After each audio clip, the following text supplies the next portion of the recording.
El título de la presentación de hoy es ¿qué quieres que yo haga? Sin duda recordaréis un personaje muy conocido en el Nuevo Testamento que hizo esta pregunta, el apóstol Pablo, cuando todavía se llamaba Saulo. Quisiera relacionar precisamente la conversión de Pablo, relacionarla, que, como decíamos, entre la Navidad y la celebración del Año Nuevo. Hoy, hace una semana, se hablaba mucho de Navidad, ahora casi nos hemos olvidado del tema y hablamos de nuevas decisiones. Cuando llega el 31 de diciembre, evidentemente, hacemos directa o indirectamente algún tipo de balance en nuestras vidas y decidimos, mira, que este año quería hacer no sé qué y no lo hice, o al revés, cosas que pensaba que no haría, las he hecho, y luego pensamos para el año siguiente, 2024, y decimos, este año sí, que me apuntaré en un gimnasio. Esto no lo he dicho nunca, pero tal vez algún día tendría que decirlo, ¿no? Este año sí que haré, y tomamos decisiones que duran lo que duran.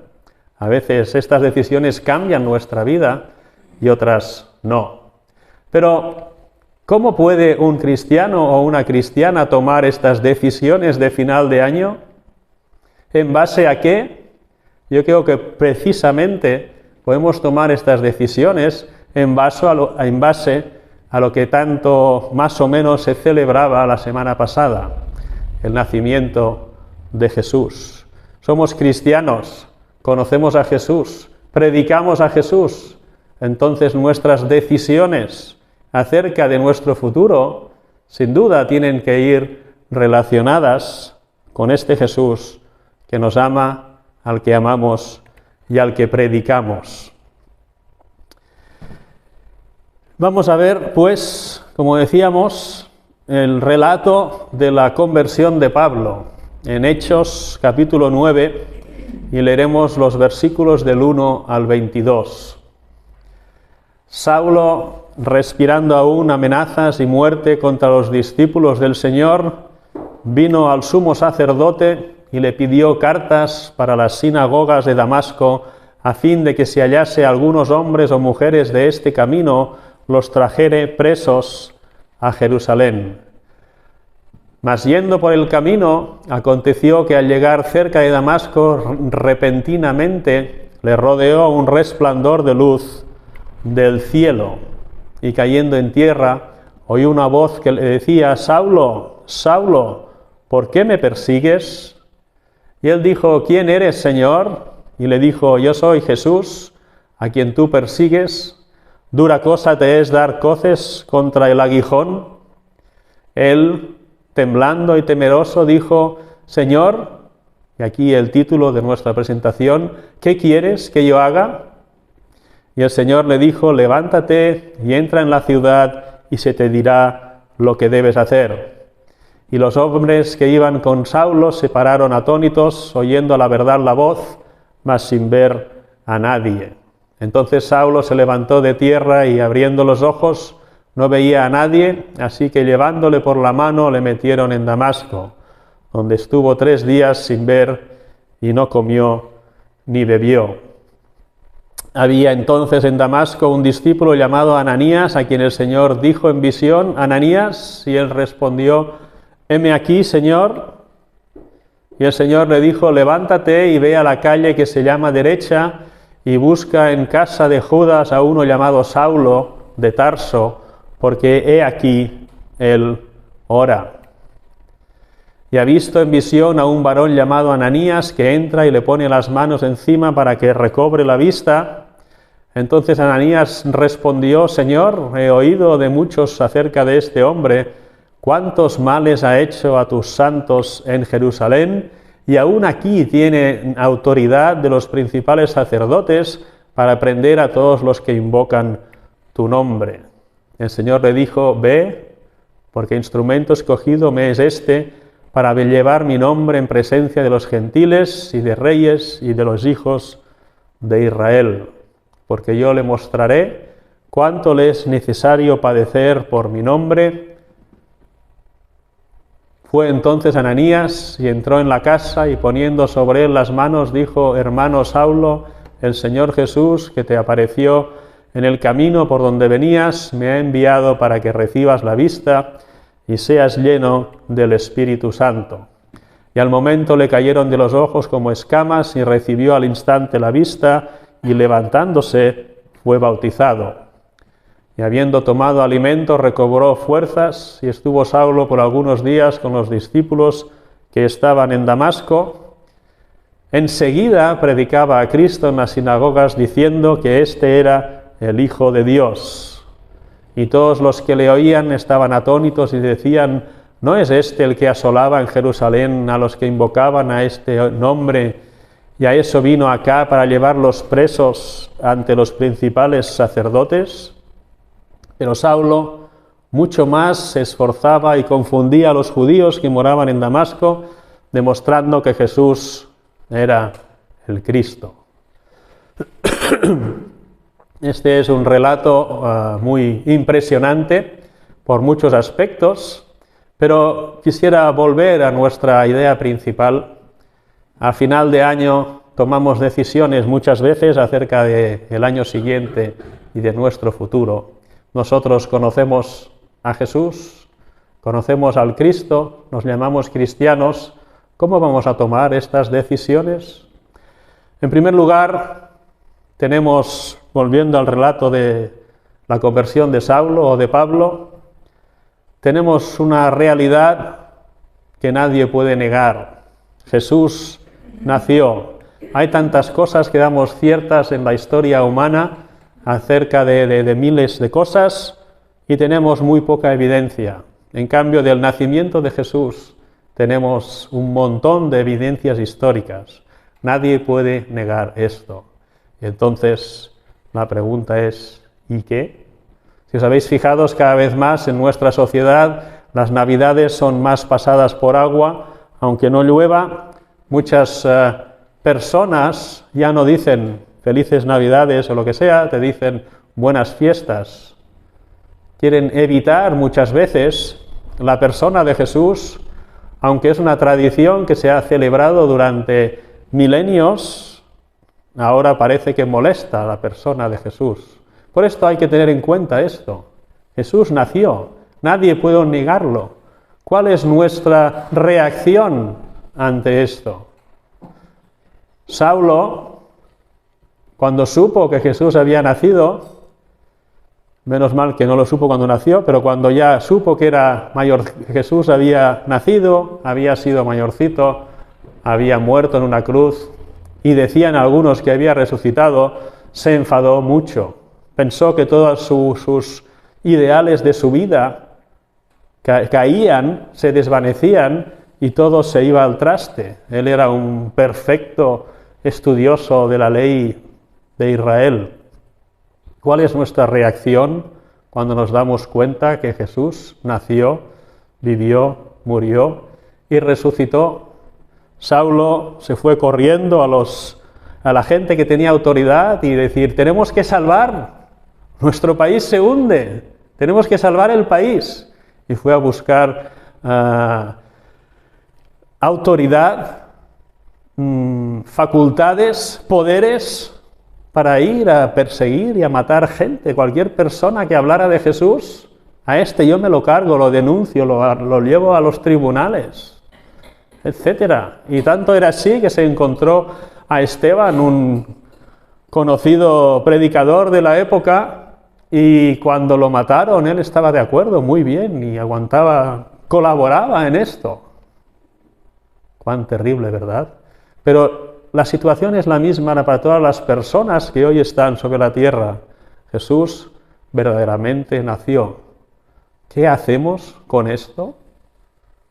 ¿Qué hacemos con esta realidad? Nosotros afirmamos que Jesús no solo murió, sino que resucitó y que Jesús quiere tener una relación, una amistad con todas las personas que quieran aceptarle. ¿Qué hacemos nosotros de esta realidad?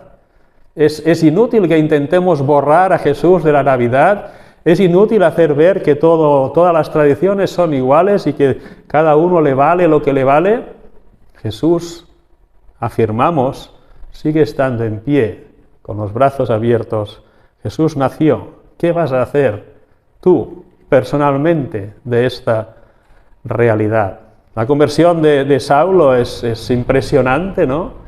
Sale con todo el odio posible en sus bolsillos y en su corazón contra Jesús mismo.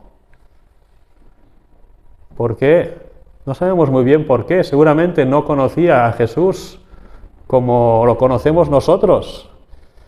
Pero por la calle, por el camino, por la carretera, por donde fuera, repentinamente se le aparece una gran luz, un poco como los pastores, ¿no? Que están en los campos y repentinamente aparecen los ángeles anunciando que Jesús ha nacido. Aquí a Saulo se le aparece Jesús mismo y le dice: Saulo, Saulo. Y él cae, se entiende que allí hay un poder divino que él no controla, y dice: ¿quién eres? Y dice: soy aquel a quien tú vas persiguiendo. Y entonces se le cruzan todos los cables, o se le conectan todos los cables a Saulo por primera vez en su vida, y entiende que está luchando contra Dios. Era el primer enemigo número 1 de Jesús. Se cae al suelo, le pregunta quién es, se da cuenta que es Jesús, que ha ido a su encuentro, y se reconcilia con él en cuestión de segundos. Esto es la conversión. Esto es lo que significa hacerse cristiano. No es cumplir una serie de dogmas o historias, es pasar de no sé quién es Jesús, pasar de odio a Jesús y a todos los jesuitas, entendiendo por jesuitas a todos los cristianos que siguen a Jesús, pasar de esto a reconciliarnos con Dios, a ser amigos de Jesús. Esto es el gran cambio de la conversión. A Saulo le tardó milésimas de segundo o segundos en hacer este cambio. Hay personas que tardamos mucho más, pero el principio siempre es el mismo. Pasar de ignorar o de odiar a Jesús a pasar a ser sus amigos. Y creo que es muy importante que nos demos cuenta a final del año 2023 en el que estamos, cuando empecemos a pensar cosas bonitas para el año siguiente, que hagamos lo mismo que hizo Saulo. Nosotros somos amigos de Jesús, yo lo sé. Habéis dado testimonio que amáis a Jesús. Entonces, cuando tomemos nuestras decisiones, hagamos como Saulo. ¿Qué quieres que yo haga? Ya no vamos solos por la vida. Tenemos un amigo maravilloso que se llama Jesús, que se nos apareció un día, y algunos en 2 segundos ya se convirtieron, otros en 30 años, no lo sé, 50, no sé cuánto tardamos. Hay procesos muy largos, hay procesos muy cortos, pero el resultado es el mismo. Jesús es nuestro amigo. No vamos a tomar decisiones de final de año sin tener en cuenta a este gran amigo que tenemos. Jesús responde: levántate y entra en la ciudad y se te dirá lo que debes hacer. Es fuerte, ¿verdad? ¿Nos molesta tanto estas respuestas de Dios? Dios, ¿qué quieres que haga? Y sacamos la espada, vamos a lo que sea, porque somos así de chulos, y Dios dice: vete a la ciudad y allí te dirán lo que tienes que hacer. Esta espera que muchas veces no nos pone nerviosos, queremos acción, actividad. ¿Y por qué Dios no me responde? Dios ha respondido claramente, querido Saulo: vete a la ciudad y allí te dirán qué tienes que hacer. ¿Cómo nos cuesta esto, verdad? Pero hay un punto más interesante aquí también. Bueno, hay muchos más, pero hemos encontrado aquí un punto más, donde Pablo, o Saulo, como queráis llamarle, se levanta y no ve nada. ¿Cómo va a ir a la ciudad? Muchas veces cuando no somos creyentes pensamos que podemos comernos el mundo entero, que podemos hacer cualquier cosa. Una de las primeras cosas que se encuentra Pablo aquí al convertirse es un baño de realidad. No eres tan fuerte como pensabas. Tienes que ir a la ciudad para saber qué tienes que hacer y no puedes ir. Necesitas que alguien te lleve. Y dice la Escritura que lo acompañaron y le metieron en la ciudad. Lo dejaron allí esperando el telegrama de Dios, ¿verdad? Entonces Dios, que lo tenía todo preparado, había trabajado ya con Ananías y había decidido, mira, había visto en visión Ananías, Dios estuvo trabajando con Pablo y Pablo había visto en visión que una persona se acercaba allí y le curaba su ceguera y etcétera. Y entonces Dios, mientras tanto, estaba trabajando con Ananías y Ananías, cuando oye el nombre de Saulo, parece que oye el nombre del diablo. Dice, ¿pero qué dices, Dios? ¿Pero tú sabes? ¿Cuántas veces le hemos dicho a Dios, ¿tú sabes lo que me está pasando? Dios es omnisciente, lo sabe todo, ¿verdad? Y aquí Ananías, pero tú sabes que tiene todos los poderes para aniquilar a cualquier cristiano, y tú crees que yo voy a decirle, hola, Saulo, Jesús te ama. ¡Pum! Saca la escopeta. No había escopetas, ¿no? En aquella época. ¡Qué miedo! El perseguidor número 1 de la iglesia, ¿tú quieres que vaya yo allí a decirle, a llevarle un mensaje del amor de Cristo? Pero Dios tiene una respuesta conmovedora. Aquí Él ora. Él ora, está orando. ¿Qué significa estar orando? ¿Estar repitiendo cosas más o menos bonitas mientras dirigidas a Dios? No, Él ora significa está hablando con Dios. Claro, no tenía nada que hacer. Debía estar todo el día diciendo, bueno, Dios, ¿yo qué hago? Pero va, Dios, dime algo, ¿no? Pero Dios va. ¡Qué cambio! El que perseguía, el que estaba allí cuando mataron a Esteban, el que quería precisamente ir a Damasco para llevar a la cárcel a todos los cristianos para que esa plaga desapareciera, estaba haciendo de cristiano, estaba hablando con Dios. Y entonces llega Ananías, le impone las manos, empieza a ver, es sanado, y es muy curioso que dice, empezó a comer también, recobró fuerzas. ¿Cuántas veces, verdad, los siervos y las siervas de Dios parece que comer o cuidarse físicamente sea secundario? Pero en muchos lugares en la Biblia vemos como Dios cuida también el físico de las personas. Saulo come, recobra fuerzas y enseguida predicaba a Cristo. Cuando vayamos a decidir esta noche las maravillas que haremos el año que viene, pensemos en esto, que tenemos un amigo que se llama Jesús, a quien le diremos, ¿qué quieres que yo haga? Y es muy probable, tal vez nos responde al momento, pero es muy probable que nos diga, vete a la ciudad, vete a tu casa, ora, y cuando no sepas qué hacer, predica a Cristo. ¿Qué quieres que yo haga? ¿Cómo vamos a decidir nuestras cosas, nuestros propósitos para el año que viene?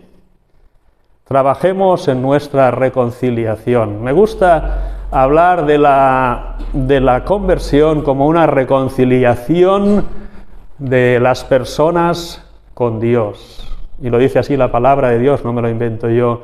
Dice en Corintios, que es 2 Corintios, os ruego, dice el apóstol, por favor, hacedme este favor, reconciliaos con Dios. Esto es convertirse, ¿verdad? Jesús, o no me interesa, o me cae fatal, se convierte en mi amigo.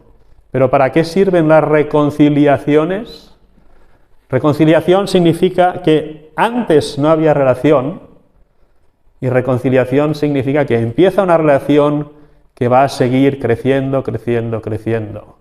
cuando vayamos a decidir nuestros propósitos para este año, tengamos en cuenta al niño de la Navidad, a Jesús, que no solo fue niño, sino que fue adulto y se entregó por nosotros. Y trabajemos nuestra amistad con Él cada día del año 2024. Como Saulo, vamos a demostrar que somos cristianos, ¿cómo? Encerrados en nuestras casas, no todo el tiempo, pero orando a Dios, hablando con nuestro nuevo amigo. Si no nos dice nada más Dios, prediquemos a Cristo, como dice Saulo, enseguida predicaba a Cristo y demostraba a todo el mundo. Es fuerte, en cuestión de pocos días pasa de decir que Jesús es una amenaza contra todo lo que predica Moisés y compañía, a demostrar a todas las personas en las sinagogas, nada más y nada menos, donde se reunían los seguidores de Moisés, a demostrarles que este Jesús era precisamente el Mesías que estaban esperando. Si no tenemos nada más que hacer, leamos la Biblia. En los tiempos de cuando yo era joven y antes, la única comunicación muchas veces entre personas que estaban separadas físicamente era leer cartas. Y escribías una carta, la enviabas, te respondían y qué ilusión. Ha venido el cartero, llevaba una carta, decía una grande ilusión. La Biblia es como la carta de nuestro Dios. Leamos la Biblia y encontraremos un versículo que me encanta, que dice: sed imitadores de Dios como hijos amados. Si todavía no tenemos una respuesta clara de qué quiere Dios que yo haga, tenemos todo esto. Trabajemos nuestra reconciliación con nuestro Dios. Oremos, leamos la palabra de Dios, prediquemos a Cristo, imitemos a Dios tal como lo conocemos. No necesitamos, no tengo nada contra los estudios bíblicos, pero para predicar a Dios basta con contar lo que hemos vivido de nuestra relación con Él. Y entonces, como a Saulo, se te dirá lo que debes hacer. Pero me parece un buen decálogo de propuestas, de decisiones para hacer para el año que viene, seguir trabajando nuestra reconciliación con Dios, leer la palabra de Dios, orar, predicar a Cristo y vivir de la misma manera que hemos experimentado nosotros a Dios. Y entonces, no solo el año 2024, sino todos los que vengan, se te dirá lo que debes hacer. Confiemos en Dios, que Él nos dirá lo más precioso que podamos hacer, porque Él es fiel. Que Dios os bendiga. Amén.